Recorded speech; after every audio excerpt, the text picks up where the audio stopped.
Fernández Acur. Buen día, doctor, ¿cómo estás? Buen día, Marcos. Buen día, Sebastián. Es siempre un placer y un honor estar en la radio de mayor audiencia mañanera para la comunidad judicial. Gracias, doctor, por el concepto. En realidad nos pone contento ser el medio judicial por excelencia. Y me decía un juez de sentencia hace poco, da gusto escucharle y da gusto leerles porque le dan espacio a todas las partes, tanto a la fiscalía como a la defensa, a los jueces, les otorgan la posibilidad de que expliquemos nuestra sentencia, ¿verdad? Y siempre decimos, y lastimosamente es un ejemplo, es un mal ejemplo, pero es un ejemplo. Hasta la defensa de Bruno Marabel acá tiene espacio y con todas las de la ley. Porque tratamos de que en realidad se construya justicia a partir de este medio. Y hablando de eso, doctor, nos llega la información de que se suspendió la audiencia preliminar en el caso Conaxar. Sí, así es. Una de las partes formuló una recusación contra el doctor Otazú. Entonces, el expediente va a Cámara, se resolverá la recusación y seguramente después se señalará nueva audiencia. Doctor, ¿cómo está ese caso? La fiscalía acusó, según la fiscalía, existen todos los elementos constitutivos del tipo penal para sostener la culpabilidad de tu defendido. ¿Es así? ¿Qué hay al respecto, doctor? Y básicamente la Fiscalía reeditó en su acusación lo que ya había manifestado en su imputación. Nosotros durante el curso de la etapa investigativa aportamos elementos más que suficientes para diluir la tesis del Ministerio Público, pero nos encontramos con una reedición de la imputación en la acusación. Bueno, estamos continuando el ejercicio de la defensa, creo, con elementos más que sólidos y vamos a procurar una vinculación ya en la audiencia preliminar y si no escalaremos al ámbito natural de discusión de estos temas que le mencioné. O sea que lo que hizo fue un copia y paste de la imputación y presentó dentro de la acusación. O sea, no hay ni un solo nuevo elemento, doctor.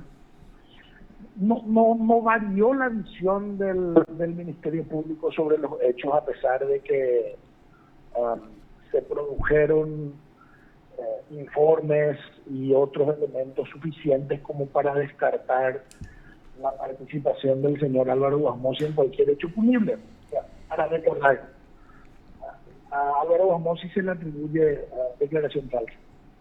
Declaración falsa en un formulario tipo presentado en la última licitación para la quiniela. En ese formulario, entre paréntesis, no está firmado por el señor Guasmosi. Ujú. La empresa, la persona jurídica, afirma que al efecto del concurso no tenía deudas ni con la Conaxar ni con el fisco al momento de presentar su oferta. Ujú. Nosotros que tenemos informes tanto de la Conaxar como del Ministerio de Hacienda señalando que no existían efectivamente deudas y sin embargo estamos todavía vinculados al proceso, ¿verdad? Así que yo en su momento voy a apelar a la amplitud intelectual del doctor Otazú para poder evaluar estas piezas que son bastante simples. Para nosotros es hasta casi matemática la desvinculación. Respetamos profundamente la posición del Ministerio Público, pero las piezas agregadas a la carpeta fiscal son más que suficientes como ya para poder dictar un sobrecimiento definitivo.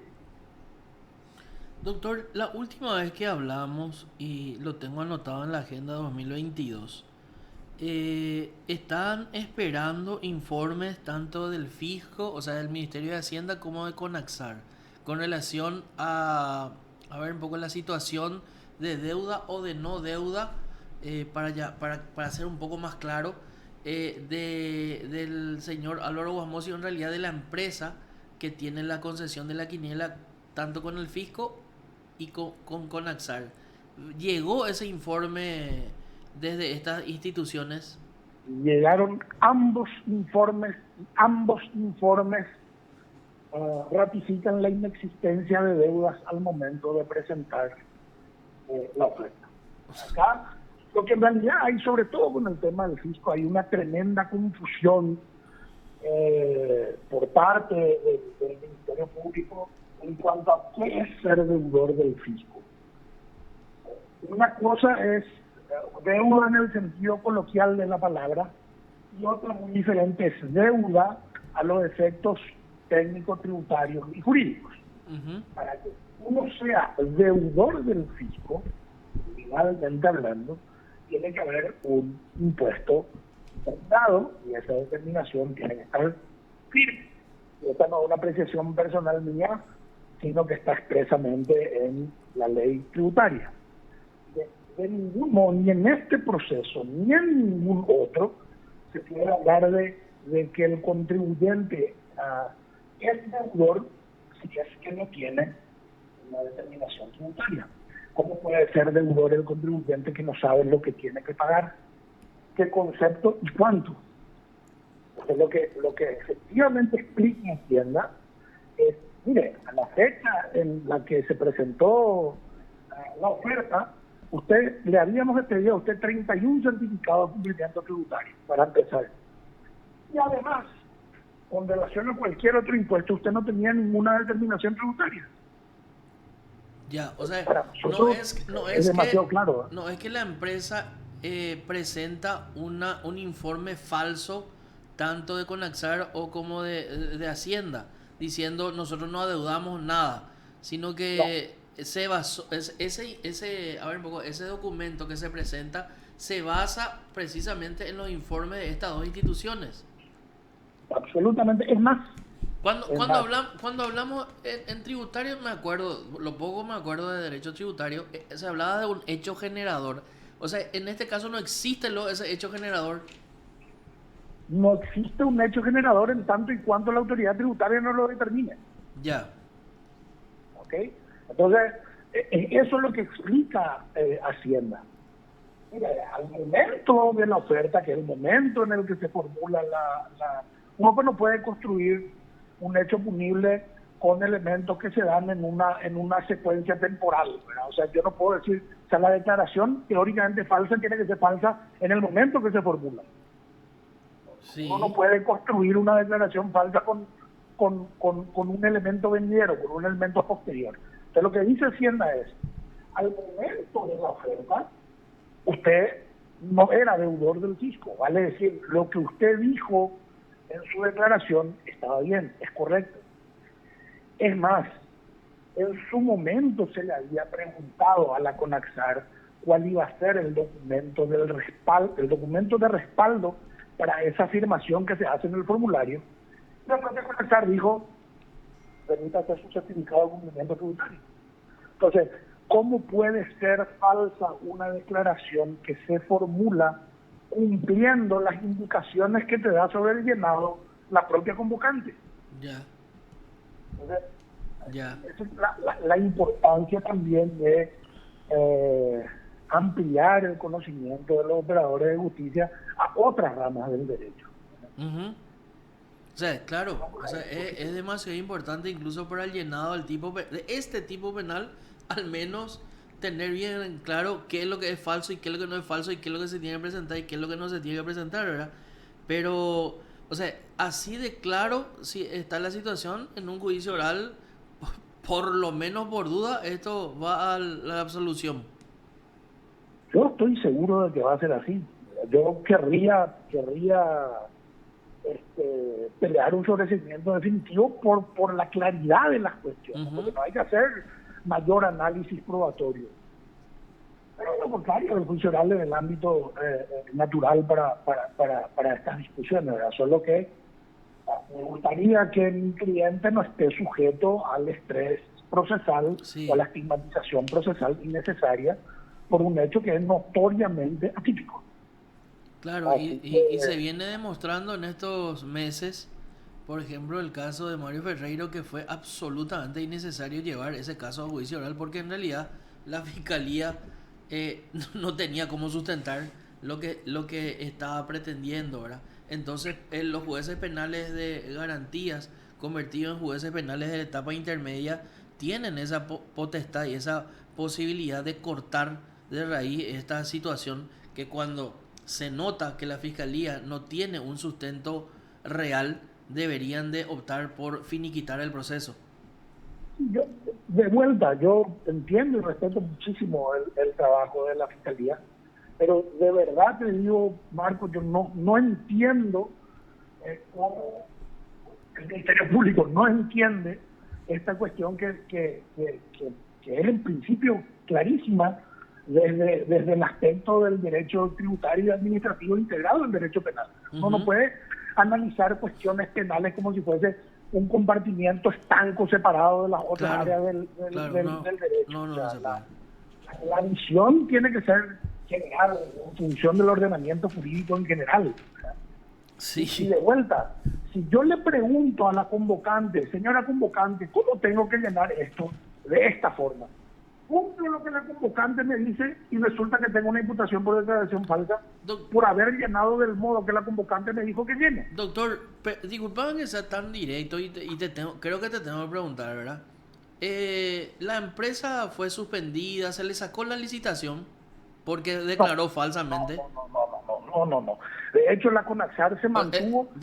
Te pregunto, tipo abogado al diablo, tipo como la fiscalía, o sea, ¿se le sacó o no? Porque según la fiscalía falsearon. No, es más, la CONAXAR en su nueva composición se ratificó de vuelta, porque esta cuestión que hoy se criminaliza fue una cuestión que ya se debatió en el ámbito administrativo. Se planteó un recurso de reconsideración en el ámbito administrativo con estos mismos fundamentos, que se desechó ese recurso de reconsideración. El presidente de la República firmó el decreto otorgando la concesión, vale decir, validando los argumentos de la CONAXAR.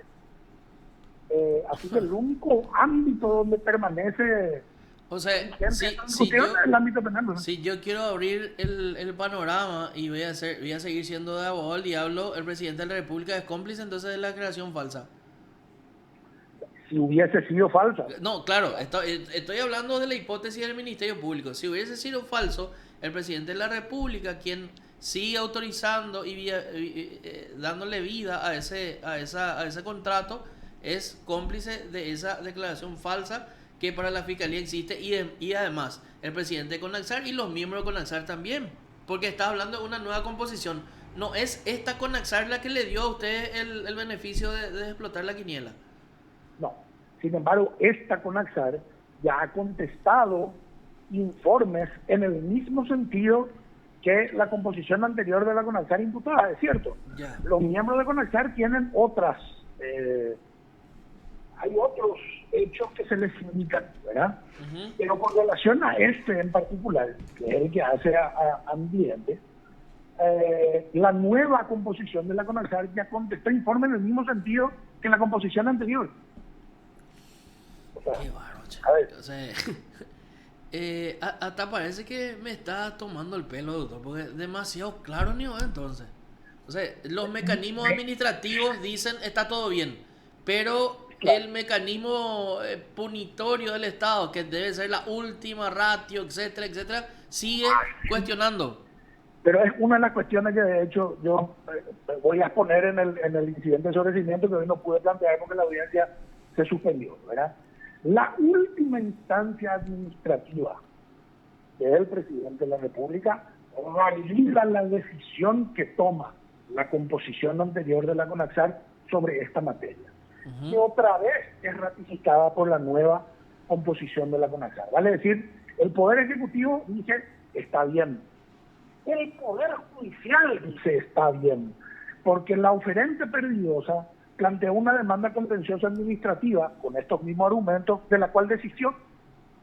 Así que el Poder Judicial, el Tribunal de Cuentas también dice, está ok. Pero resulta que seguimos sosteniendo una cuestión que en todas las demás instancias pasó todos los filtros necesarios en sede penal, que debería ser precisamente la última ratio y de mínima intervención. Vale decir, la Fiscalía se está poniendo o se está poniendo por encima de las facultades que tiene el propio presidente de la República para criticar, si se quiere, un proceso administrativo que el órgano natural dijo que estaba correcto. Ok, la verdad que bien claro así, doctor. Y bueno, vamos a seguir esperando. Evidentemente no hay fecha porque ahora se le recusó. Eso va a ir a la Cámara tiene un tiempito para que estudie esta recusación y lo ponga nuevamente en función al juez Otazu o lo cambie, ¿verdad? Así es. Yo espero que después de la acordada de la Corte el año pasado, donde exhorta a los jueces a analizar el fondo de las cuestiones, no sencillamente hacer de pasamano a los efectos del juicio oral. En función de esa acordada, fuerza de esa acordada, espero realmente que el juez, el criterio jurídico, confío, se tome el tiempo de analizar realmente. Estoy seguro que lo va a hacer, de hecho, el fondo de esta cuestión. Y si realmente considera, como en una conversación que estamos teniendo nosotros, hasta casi coloquial, lo clara que es, pueda tomar la determinación de vinculatoria que corresponde. Ok, gracias, doctor. Gracias a vos, mi querido Marco. Saludos a la audiencia. Usted está escuchando PDS. Doctor José Fernández Sacur. José Fernández Sacur, sí señor.